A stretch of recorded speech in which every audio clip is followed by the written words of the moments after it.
Boa tarde, Vitória da Conquista. Estamos de volta com Ponto de Vista News. Nesse momento, 13 horas e 40 minutos. No nosso quadro Entrevista do Dia, estamos recebendo aqui ele, Danilo Souza, estudante de psicologia, né?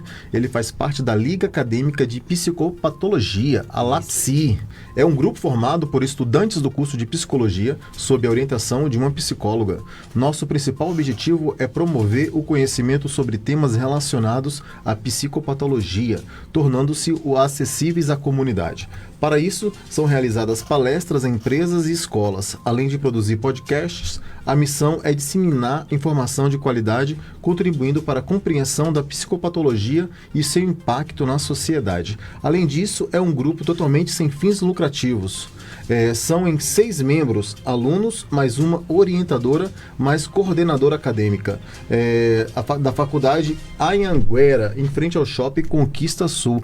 Boa tarde, Danilo Souza, seja bem-vindo e já explica pra gente o que significa a Liga Acadêmica de Psicopatologia. Pronto, boa tarde pessoal, ouvintes, boa tarde. Então, a Liga Acadêmica de Psicopatologia, normalmente as instituições ela tem esse grupo, que é chamado Liga Acadêmica. Isso vai depender do campo de atuação, no nosso caso é psicopatologia. Como já foi falado, tem como finalidade de abordar assuntos relacionados a algum tema, algum assunto no contexto da sua área de estudo. No nosso caso, como estudante de psicologia, a gente escolheu o tema de psicopatologia. Então a gente vai fazer palestra, a gente faz podcast, a gente faz publicações em redes sociais, tudo relacionado a psicopatologia. Então nosso grupo é formado por LAPSI, que é um grupo de alunos, estudantes, discentes, para abordarmos assuntos de psicopatologia, seja ela na escola, empresas, seja ela dentro da instituição de ensino superior, seja ela dentro da comunidade, em um posto de saúde, qualquer lugar. Onde tem pessoas, pode haver psicopatologia. Então a gente quer atuar em todos os campos para levar às pessoas conhecimento sobre um assunto. Porque às vezes as pessoas têm alguma psicopatologia, não conhecem como lidar, não conhecem como fazer, quem procurar, o primeiro contato deve fazer. Então nossa missão é essa, levar para as pessoas conhecimento sobre psicopatologia. E esse grupo é formado por alunos, então totalmente sem fins lucrativos. São os alunos que vão até os campos de atuação. A gente pode ter suporte de profissionais formados na área, mas a gente tem que ir e fazer acontecer. Que maravilha, parabéns aí pelo trabalho desempenhado e ajudando sempre a população, não é isso? Exatamente. Agora qualquer pessoa pode ter esse serviço, pode procurar vocês no Instagram ou não, ou vocês já atendem em locais específicos? Não, qualquer pessoa pode procurar a gente. Dependendo da demanda, dependendo do que for, a gente pode encaminhar para alguns setores. Por exemplo, se uma pessoa precisar de suporte psicológico, ela vai nos procurar.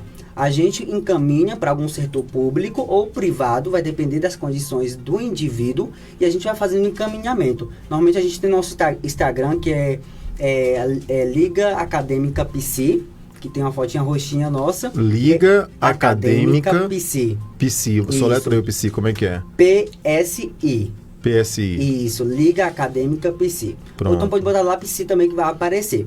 Com isso, entrando em contato com a gente, nós podemos encaminhar para o setor responsável, dependendo do que for a demanda.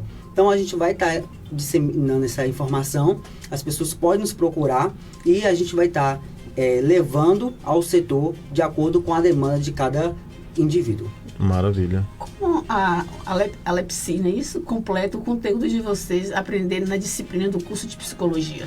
Agrega muito, por quê? Quando a gente vai até algum lugar, alguma empresa, algum campo, a gente tem um público-alvo. Se a gente quer falar sobre psicopatologia, a gente precisa conhecê-la, sobre as suas causas, influências, sobre os seus fatores que levam a dar um desordem psíquico em nós. E quando a gente estuda sobre esse assunto, a gente vai agregar no conhecimento que a gente tem. Então, quando a gente vai estudar sobre psicopatologia dentro da sala de aula, a gente tem uma visão mais ampla. E depois, quando a gente vai fazer uma ação, por exemplo, na comunidade, a gente vai escolher um tema específico. Logo, aprofundaremos no que nós queremos. Então vai ajudar bastante isso, porque a gente começa a focar no realmente o que nós queremos. Então, Sai da teoria e vai para a prática. Exatamente. Então, a gente estuda sobre vários tipos de desordens na nosso psiquismo.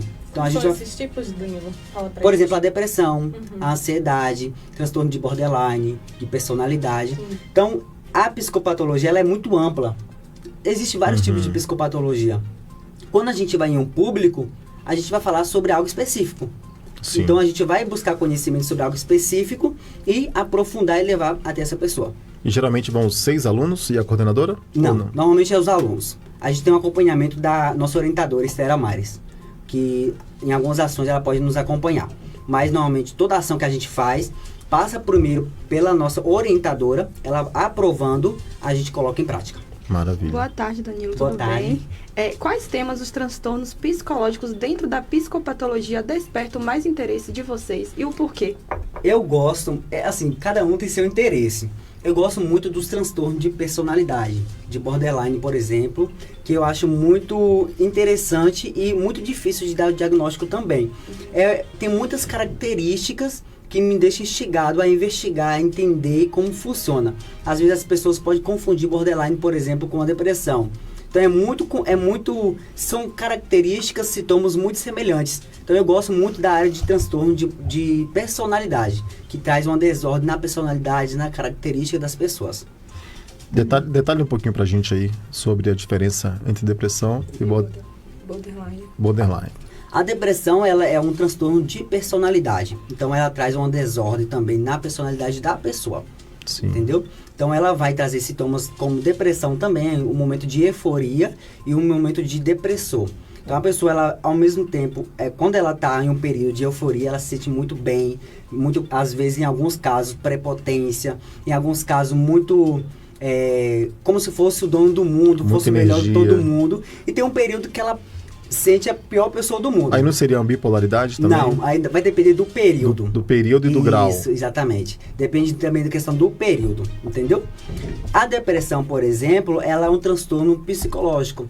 Então ela está muito voltado também pela baixa autoestima, ela também está muito voltado também, por exemplo, pela tristeza, falta de desânimo, falta de incentivo, pelo prazer da vida. Tira a vitalidade da pessoa. O brilho, né? Tem pessoas assim que tem tipo esse surto assim, né, no caso de ansiedade. Aham. Por exemplo, como é que as pessoas o grupo, os amigos, a família deve lidar com pessoas assim? Porque você nunca sabe, né? De repente você tá de boa, de repente o ambiente, alguma coisa lhe desagradou e aí você mudou a personalidade. Isso significa que é um alerta também para nós Com que certeza. convive. Com certeza.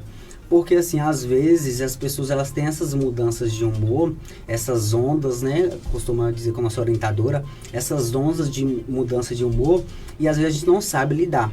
Às vezes a gente acha que está querendo chamar atenção, às vezes achamos que a pessoa está querendo se sentir melhor que a outra. E isso, às vezes, é uma questão de desordem psíquica mesmo. Não é porque a pessoa quer, ou porque ela deseja.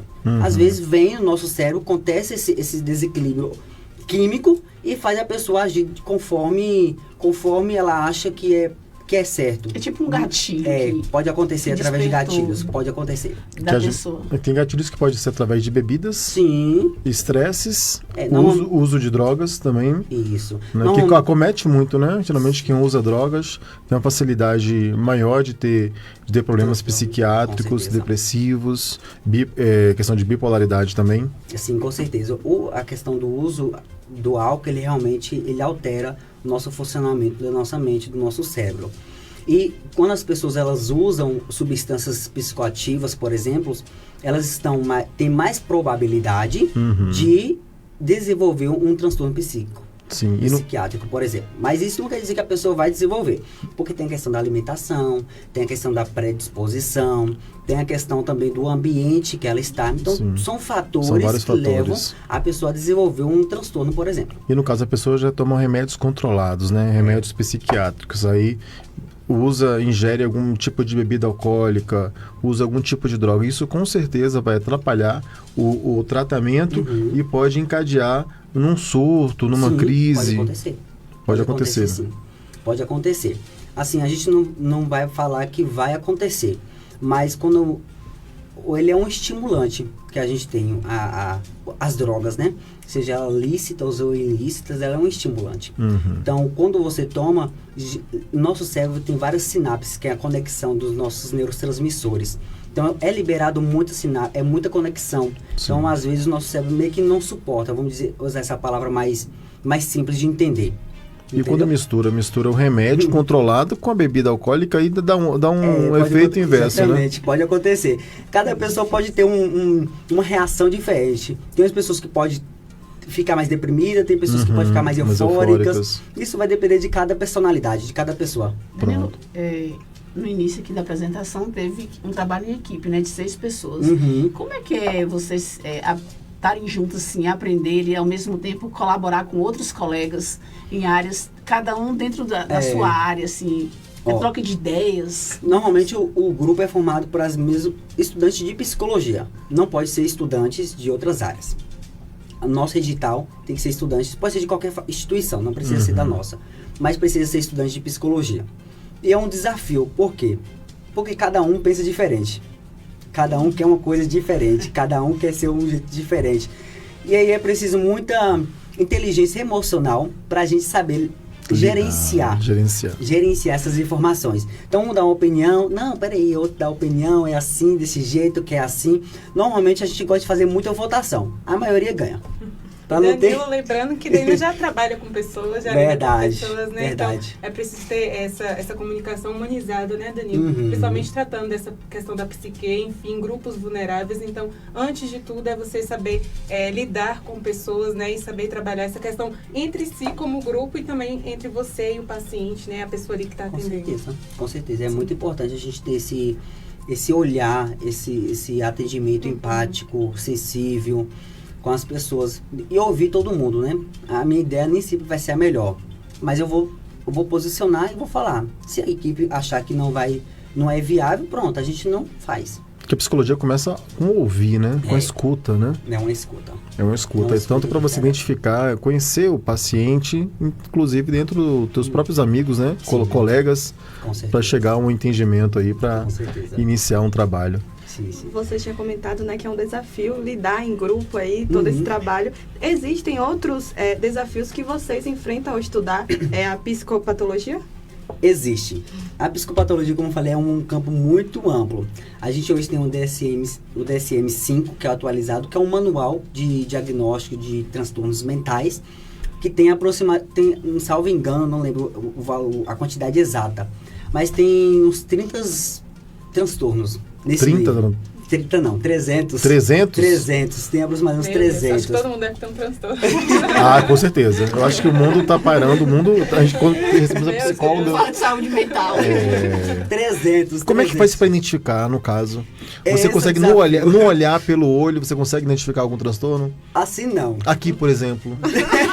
Aqui, 1, 2, 3, 4, 5. Jonathan mais... Calma lá que eu tô no 4 semestre ainda. Pera aí. Assim, quando a gente estuda... Brincadeira, gente, sei, brincadeira. Claro, a gente sabe. Quando a gente estuda a psicopatologia é um desafio, porque é 300, imagina aí. E alguns sintomas, eles são muito semelhantes aos outros. Por exemplo, o transtorno de personalidade e a depressão. Sim. É muito semelhante. Se a gente não tiver um olhar minucioso, a gente não vai conseguir identificar e fazer um diagnóstico correto. E às vezes pode relacionar tudo à depressão, né? Exatamente. Porque geralmente quando tem algum sintoma assim, já relaciona, não é depressão. Exatamente, depressão, às depressão. vezes, não é depressão, e sim outro Exatamente. transtorno, né? Eu, por exemplo, já tive transtorno de ansiedade. Na época eu fui diagnosticado, tive sintomas e fiz o tratamento corretamente. Só que dentro dos 5 anos que eu fiz tratamento psicológico e 2 a 3 anos psiquiátrico, nunca foi identificado ou relatado que eu poderia ter um TDAH. Quando eu cheguei aqui em Conquista, eu fui diagnosticado com TDAH. Então, eu sempre fui diagnosticado com transtorno de ansiedade, tomei medicamento, mas nunca foi do TDAH. Que é difícil, né? Para chegar a uma conclusão, entendeu? Um diagnóstico preciso, né? Exatamente. Até a hipótese, a gente precisa tomar um cuidado, porque se alguém relata para o paciente a hipótese, dependendo do paciente, pode ter algum desenvolvimento, alguma ansiedade. Sim. Aí precisa ter muita cautela para falar, para explicar. Não, é uma hipótese, é desse jeito. Então, dentro do meu contexto, nunca houve uma hipótese de TDAH. Eu sempre desconfiei. mas nunca chegou um profissional da área chegar a falar para mim. Em relação à questão de tratamento, né? A gente tem a terapia, mas também tem a meditação, enfim, tem a questão espiritual também que as pessoas, né, levam para isso, para auxiliar. Como é que funciona essa questão dos tratamentos, Danilo? O tratamento, ele pode ser diversas áreas. Sim. Hoje a gente vê muita terapia e os remédios. A gente sempre vê os dois. Mas para um desenvolvimento psíquico saudável, a gente precisa entender a parte também biológica do ser humano. Então, o exercício físico, a mudança na alimentação, dormir mais cedo, fazer uma higienização do sono.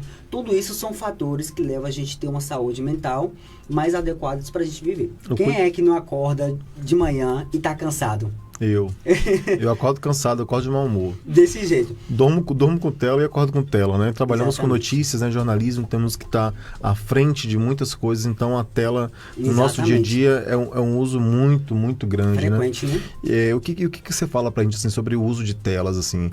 Pode estar prejudicar nessa questão psiquiátrica, na questão sobre ansiedade? Hoje, um dos fatores mais frequentes que a gente tem é o uso excessivo de telas. Eu trabalho de frente ao computador o dia todo também e eu sei muito bem o que é isso.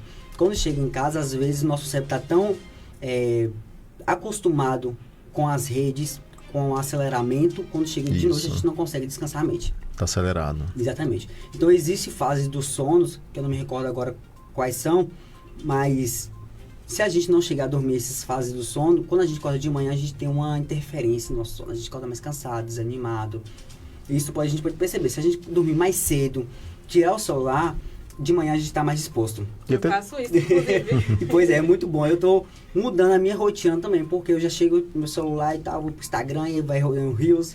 Que é infinito, né? Exatamente. Você vai subindo. Quando você vai ver, já é meia-noite, e aí você tem que acordar cedo do outro dia. Mas especialistas falam que, é bom 2 horas antes de dormir você desconectar, né? Tanto celular, com televisão. E durante o dia, se você puder tirar 2 momentos durante o dia, tipo 5 minutos, sem tela, e meditar. E pensar no que você vai fazer amanhã, no que você pode melhorar, no que você pode evoluir. Eu tô fazendo isso. Ajuda tanto. Às vezes eu tô em frente ao computador trabalhando, eu tô ali tanto focado ali. Quando eu saio do computador, aí eu vou para fora de casa e começo a pensar, eu lembro de outras coisas que eu preciso fazer e organizo na minha cabeça de novo o meu dia de trabalho. Exatamente, é isso mesmo.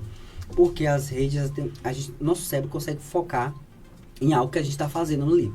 Se a gente está nas redes sociais, normalmente tem muito puxa a nossa atenção. Tem. A distração é grande. Exatamente. Você vai fazer uma coisa, daqui a pouco aparece um outro assunto e você, caramba. É mais importante, mais legal, mais prazeroso, aí você desvia. Exatamente. Eu quero saber como a família deve lidar em certos tipos de situações. Porque, por exemplo, às vezes eu sou um paciente que não quero assumir que eu tenho uma crise de ansiedade ou de depressão. Interna logo. Não, como é que a família e os amigos podem chegar para a pessoa e falar, pedir a pessoa para procurar um tratamento? É um processo um pouco delicado, né? Delicado, porque normalmente a gente tende as pessoas tendem a ver transtorno psiquiátrico, psicológico como falta de Deus, ou falta de fé, ou algo do tipo. E isso, a gente cresce nessa cultura. A gente aprende isso. E às vezes a gente tem acesso a isso, não porque eu quero, mas porque as informações chegam até mim dessa forma. Quando a gente nos depara que a gente tem crise de ansiedade, que a gente tem problemas psicológicos... Não é por conta de falta de Deus, ou por conta de religião. Não, de jeito nenhum. É uma desordem que tem no nosso cérebro. Então as pessoas, elas associam esses transtornos à falta de Deus, falta de fé, falta do que fazer. E aí as pessoas crescem ouvindo isso. Quando chega na idade maior, ela vê que ela tem uma crise de ansiedade, ela não quer confessar que seria falta de Deus, exemplo, entendeu? Então ela tende a falar para a pessoa, não, eu não vou falar isso porque as pessoas vão achar que eu tenho falta de Deus. Preconceito, né? Exatamente. Então a própria pessoa tem um preconceito também. E mas a sociedade também, né? Exatamente. A sociedade julga tanto, né? É isso. Que a própria pessoa, ela fica com medo de conversar, de se expor com um amigo, coisa e tal, por conta desse preconceito, desse pré-julgamento da própria sociedade. Sim. Você abriu abertamente aqui que tem TDAH, mas não é todo mundo que chega e fala, eu tenho eu tenho TDAH, eu tenho ansiedade, eu já tive síndrome do pânico, eu já tive ansiedade. Não é qualquer um que fala por conta desse preconceito, que eu acho que é algo que precisa mudar, que é algo que é comum, que eu acho que todo mundo aqui nesse planeta tem algum, me ajuda aí? Algum transtorno, né? Algum trauma. Sim, isso sim. Porque o trauma, na verdade, é um trauma de infância, né? Pode que ser. a pessoa vai tendo Uhum. e ao longo do tempo ela vai percebendo, né, que aquilo ali causou um grande problema na vida dela. Exatamente. Porque eu tenho um amigo mesmo que eu sei dos problemas, eu fico doida para poder falar para ele. Você procura um tratamento, mas é a forma de você falar, às vezes vai agredir a pessoa, Sim. às vezes a pessoa vai se sentir ofendido pela forma que você está falando. Então a gente, na verdade, a gente sabe lidar com o problema, mas não sabe abordar para levar ele para resolver aquele problema. Com certeza. Uma das formas de ajudar para a gente auxiliar as pessoas que sofrem com isso, conforme a sua pergunta, é a gente entender como funciona tal transtorno. Porque a gente procura um psicólogo, tá? Mas procurar pra quê? Por quê? Como procurar? Quem procurar, entendeu? Então a gente entender como é que o que é o transtorno, como funciona o transtorno, entendeu? Sua origem. Assim, é claro que a gente não vai conseguir ter uma visão clínica igual um psicólogo. Mas a gente pode chegar no Google, por exemplo, pesquisar como é que funciona, sintomas, porque a gente vai ver que algumas atitudes dos nossos colegas e familiares está muito evidente. Só que como a gente não sabe, a gente não identifica. Sim. Daí você pode falar, não, o psicólogo é assim e tal. Normalmente as pessoas têm muita resistência de procurar um psicólogo, procurar algum psiquiatra, um médico. Mas aí a gente pode falar, não, o psicólogo vai trabalhar assim, vai trabalhar desse jeito, vai trabalhar dessa forma. Então é o conhecimento sobre a ação e sobre as reações, que aí a gente consegue auxiliar as pessoas. Por que você se interessou em fazer psicologia? Foi por conta do diagnóstico que você teve? Não, o diagnóstico foi antes do TDAH, né? Então você estava referindo a Da esse? ansiedade. Pronto, exatamente. Normalmente eu tinha muita dificuldade, eu tinha muitos crises de ansiedade, parei no hospital, enfim. Quando eu fiz psicoterapia, eu vi um resultado. Eu vi que melhorou, eu vi que me ajudou a lidar com as minhas emoções, com os meus pensamentos. Eu vi que eu consegui lidar comigo mesmo. Eu falei assim, então, se a psicologia ela funcionou comigo, eu quero ajudar as pessoas também a lidar consigo mesmo. E foi aqui em Vitória da Conquista que você fez a psicoterapia? Não, foi em outra cidade. Foi em outra Eu sou cidade. de outra cidade. Aí eu vim pra cá, aí eu recebi o diagnóstico aqui de TDAH e aí comecei a cursar aqui também. Pode perguntar, Verônica? Não, ia perguntar ainda sobre a questão da liga, né? A gente tá entrando aí nessa parte pessoal. Que bom que você tem coragem, né? E confiança para falar com a gente, Danilo, sobre isso. Mas em relação à questão da liga, como é que vocês descreveriam a experiência de participar do LAPS, né? Da LAPS, para outros estudantes que estão pensando em se juntar também, agora falando para o nosso público que é estudante Sim. também. Interessante. Normalmente a gente abre um processo seletivo. Então a gente precisa ser estudante de psicologia qualquer semestre e qualquer universidade de Vitória da Conquista. Então a gente abre o processo seletivo e é muito bom porque a gente tem vários contatos com pessoas, a nossa rede de contato aumenta, o nosso conhecimento aumenta, as nossas habilidades comportamentais e técnicas também são desenvolvidas de acordo com a gente vai colocando em prática. Então a gente, para fazer uma ação, a gente não vai de qualquer jeito. A gente vai preparar um artigo não, na verdade um conhecimento, um panfletinho. A gente vai desenvolver nossas habilidades e uma forma de incentivar é porque você vai ter mais habilidades sobre o assunto. Então, quando você se formar, se eu for atuar numa clínica, por exemplo, com certeza eu vou ter mais conhecimento se eu estando na liga, ao invés de não tiver. Eu vou ter mais conhecimento. Provavelmente. É uma probabilidade maior de ter mais conhecimento, porque eu estou na liga estudando sobre psicopatologia. Então, quando eu atuar na clínica, eu vou ter mais autonomia sobre o assunto. É a prática que a gente fala, né? Que Exatamente. é você alinhar a teoria junto com a prática. Exatamente. Então, fica funcional ali para... Exatamente. Sim. E aí, a gente faz normalmente network também. A gente faz programações para os próprios ligantes, para os próprios membros, para as pessoas externas também. Não é só o externo, a gente pode fazer um mini curso só com os membros da Liga. Maravilha. Fala de novo o seu Instagram, o Instagram da Liga. Liga Acadêmica Psi. Liga Acadêmica Psi, PSI. Quem Exatamente. quiser procurar aí no Instagram, @Liga Acadêmica Psi, PSI. Isso, Não é isso, exatamente. Danilo? Isso. Quem precisar de alguma ajuda, algum apoio, só seguir aí e entrar em contato aí pelo Instagram da Liga Acadêmica Psi, PSI. Exatamente. Gente, a conversa tá ótima, foi maravilhosa aqui nossa entrevista. Já são 14 horas e 5 minutos, estamos aqui batendo na trave aqui do nosso horário. Queremos aproveitar e convidá-lo novamente para uma próxima oportunidade para a gente sentar e conversar, porque é um assunto, é um tema que eu acho que a gente precisa debater mais. Sim. E conversar mais. E você é uma pessoa muito esclarecedora, muito inteligente e está desempenhando um trabalho incrível. E eu acho que a gente precisa dar visibilidade, né, e conversar sobre esse assunto, porque com certeza vai ajudar muitas pessoas que estão nos ouvindo, que estão nos seguindo. E é isso. Obrigado mais uma vez pela sua presença, pela sua entrevista. E nós assim, agradecemos de coração.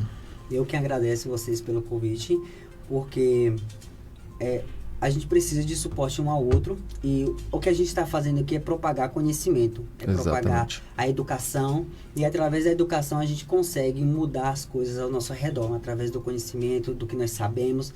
A gente hoje tem o nosso grupo, a nossa sociedade é muito vulnerável também, então às vezes não tem acesso à educação, ao conhecimento, e sofre desses tipos de desordens psíquicas, e isso o que a gente está fazendo é levar o conhecimento para as pessoas que já sabem, querem aprimorar, ou que não sabem também. Muito importante, né? O coletivo, não é isso? Sim, com certeza. O coletivo. Eu que agradeço a vocês. Estou à disposição. A Liga Acadêmica está à disposição para vocês. Qualquer momento vocês chamarem. A gente também tem nossa orientadora, que é a Estela Mares, que é uma psicóloga, neuropsicóloga. Ela pode estar também auxiliando vocês em se aprofundar dentro de assuntos de transtornos mentais. Maravilha, Danilo Souza, mais uma vez, muito obrigado. Obrigado, Jonathan Silva, obrigado aos nossos ouvintes, obrigado, Verônica Ferraz, Luciana Novaes e Ana Clara. Obrigada, Rai, obrigada, Danilo, Nada. por ter aceito o nosso convite de estar aqui, lembrando nossos ouvintes que você que perdeu um pouco da entrevista de Danilo, é só acessar o nosso Instagram. Né? Isso, Ponto de Vista News. Ponto de Vista News, lá no Instagram vai estar lá toda a matéria aí, toda a entrevista de Danilo. Maravilha. Verônica Ferraz. Quero agradecer, ao nosso entrevistado, meu amigo Danilo, que esteve aqui com a gente. Agradeço você pela sua companhia e amanhã a gente está aqui no Ponto de Vista News. Até amanhã, ouvintes. Obrigada, Danilo, pela conversa. Foi um bate-papo bem esclarecedor. E até amanhã. Até amanhã, agora com vocês aqui na Melodia Conquista FM, empreendedor de sucesso com Van. Não é isso, Jonathan Silva? Exatamente. Obrigado e até amanhã. Uma boa tarde para todos vocês. Você ouviu Ponto de Vista News, seu programa semanal de notícias e utilidade pública. Produção Conquista News e Portal Notícias Bahia.